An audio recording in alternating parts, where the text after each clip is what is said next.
being a divorcee, a single mum, I don't know, being a widow has the same stigma, but you kind of get away with it because you're a widow. But if you're a single mother or you're a divorcee, I hope you're watching, inshallah. Because you get married to make a family, to make a home, to have children, and everything that goes with it. And sometimes, especially nowadays, marriages are not working out. Shaitan is working very, very, very hard to destroy marriages, and he's doing a great job.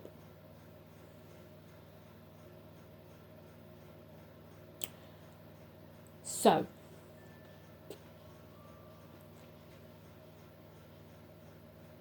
no one really wants to get divorced when they're married. But sometimes you have to get divorced. And guess what? It's not haram. It's not a sin. As a woman, there are single dads too, but this is to the single mums. If you've tried to make your marriage work out, either if it was forced, arranged, love, whatever it was polygamy, polygyny, whatever it was, you have every right to leave. It's not haram. Even if you're not happy, you have every right to leave. There's no point in being in a marriage, living in misery, abuse, physical abuse, mental abuse, emotional abuse, financial abuse, any sort of abuse. You should not stay in there. It doesn't mean that you're a woman, that you're weak. I don't know where this comes from.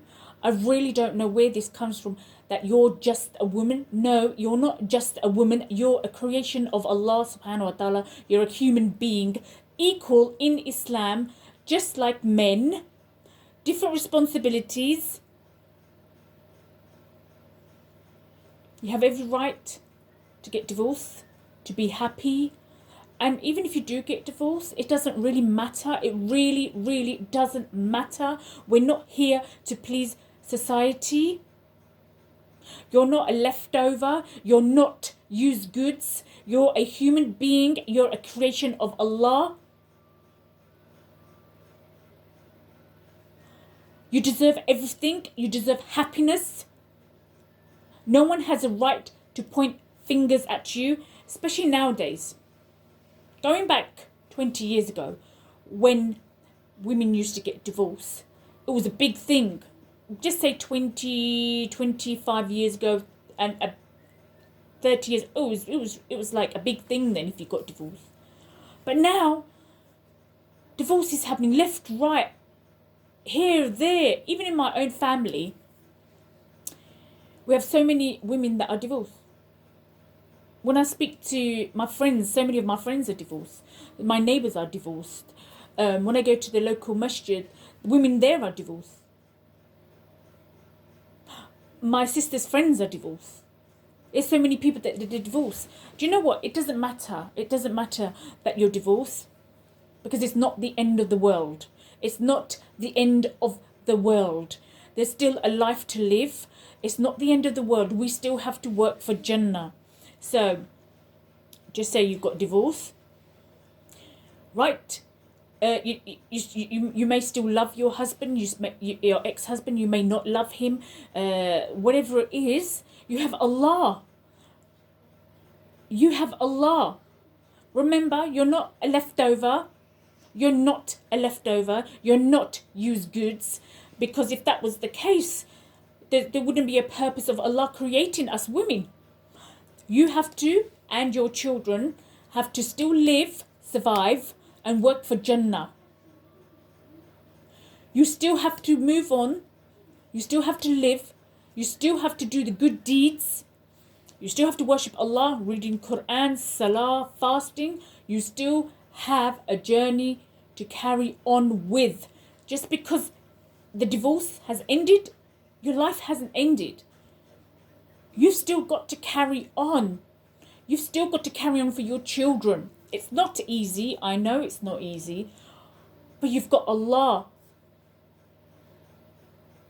You've still got to work for Jannah. Your journey hasn't ended. Maybe your journey's ended with your husband, your ex-husband, but your journey still has to continue. You'll be surprised what might be waiting around the corner if you put your trust in Allah 100%. You'll be surprised. Anything and everything. Allah is there. He could change your life at any time. He could do anything for you. He can bring new things, bring new friends, anything, any new job, increase your wealth or whatever it is.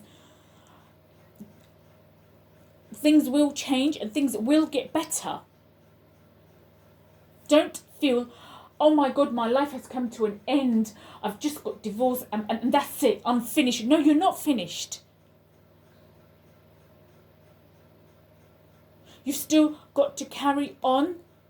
You've still got to complete this journey. You've still got to help your children to carry on with, to continue. Soon, I mean, if you've got young children, when they hit puberty, they're going to start their journey. You've got Quran, you've got your Salah, you've got Tahajjud, you've got fasting in Ramadan, you've got Monday and Thursday Sunnah fasting. And when you do all of these worship, this worship for Allah subhanahu wa ta'ala, at the end of it, you make dua, whatever it is you want. You're not a leftover, you're not a piece, you're not a leftover, oh, well, you know what, I'm a leftover, I'm a nothing and nobody. That's not true. I only belong in polygamy marriages. Unfortunately, I don't know what is going on. Oh, if you're a divorcee, you belong, oh, you belong with a married man because you know what, you've got no worth. That's not true. Many divorced women, many single mothers married single men. They even married virgin men. Prophet Muhammad, peace be upon him, his wife, Khadija, was divorced, I think twice, I'm not quite sure. She was a divorcee about 40 or something like that, around about that age. And the Prophet Muhammad, peace be upon him, was 25. They got married, they had a beautiful relationship. She married a younger man. They had a beautiful relationship and they had beautiful children. They had daughters. So don't ever think of yourself as leftovers. Don't ever think to yourself, I'm a nothing and a nobody. No, you're not used goods, you know. You still got to carry on. You've still got to continue to Jannah. Maybe you're divorced, but it doesn't mean that Allah has saved you from the hellfire. It doesn't mean, excuse me, that you've been saved from the punishment in the grave. It's just, it's how should I put it? It's like a chapter in the book has just ended, and you have to start a new chapter. Trust me, it's not the end of the world. It's not the end of... Don't ever think to yourself it's the end of the world, because it's not. You still got to work on your Jannah, and you still got to save yourself from the punishment in the grave. You're still going to stand in front of Allah on the Day of Judgment. You still got to save yourself from the hellfire. You've got to look after your children. You still got to continue with your journey. I know it's difficult. You're heartbroken. You feel mentally destroyed, emotionally destroyed, maybe financially as well. I know you're hurting, you're upset. maybe blaming yourself, but don't blame yourself. Just put your trust in Allah. You know, everything you're doing, it doesn't matter. Just put your trust in Allah. Put your trust in Allah to deal and to help you, to support you, to protect you. Who's more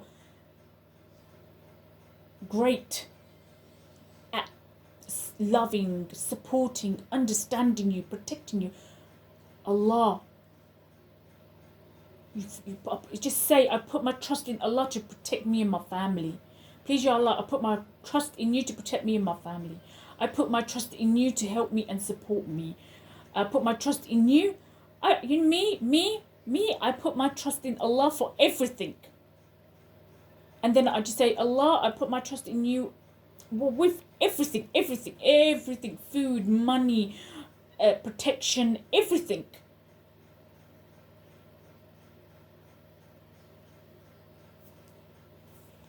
You have to put your trust in Allah. And you will be fine. And you don't have to get married straight away. And you don't have to be a second, third, fourth wife because you feel like you're worthless. You're a nothing and a nobody. No, you are somebody. You're somebody's mother, sister and daughter. And most of all, you are Allah subhanahu wa ta'ala's beautiful creation. Pray your salah 5 times a day. Teach your children how to pray their salah. Play Quran in your home. Play Surah Baqarah in your home every 3 days, or play it every day. I pray Quran in my home every day. Pray my salah. Pray your salah. Fast on Mondays and Thursdays. And at the end of the day, make dua for whatever you want. Ask Allah to guide you and your family. Ask Allah to give you good. Ask Allah to protect you from evil. Ask Allah to protect you from the narcissists. There seems to be so many narcissists nowadays. Ask Allah for guidance. Ask Allah to guide your children, to guide your family and your friends. Ask Allah for good friends. Ask Allah for Jannah. Ask Allah to be safe from the hellfire. Ask Allah to help you to succeed in this life and the next life. Ameen. And do tahajjud. Make your intentions that you're going to get up in the middle of the night, maybe 1 o'clock. Make it before you go to bed. Say you make your intentions. I'm going to do tahajjud for the sake of Allah, and then go to sleep. Force yourself to fall asleep or go to sleep, whatever. Even me sometimes for 10 minutes, and I wake up and I do tahajjud. So if you can sleep, even if it's for like 2-3 minutes, and you wake up, it's the fact that you fell asleep. You left your bed for Allah. You left your bed, you left your sleep to get up and to worship Allah for 2-3 hours in the night. And roughly about 3:30, 4 o'clock before Fajr, you can make dua for whatever it is you want. But I do kind of believe for each thing that you want, you've got to do tahajjud for that each thing. I think like just say for guidance. I'm just giving an example. Maybe guidance. Just say today, Monday guidance. Tomorrow, you want a brand new car. I'm just saying. Wednesday, I found that that's how Allah answered my duas for one thing, and then next time I did the tahajjud, it was for another thing, and it wasn't. If I can't ask everything at once, it wasn't happening like that for me. Teach your children Salah, Quran, talk to your children, educate your children, sit down and eat dinner with your children, spend time with your children, go out together, talk, listen to your children. Talk about Allah to your children.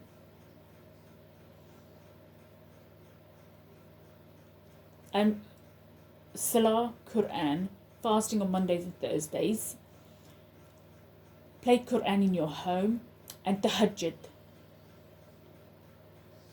And when your life starts getting better, don't forget Allah. Don't leave your Salah, don't leave your Quran, because the one that was there for you when nobody was there. He deserves everything.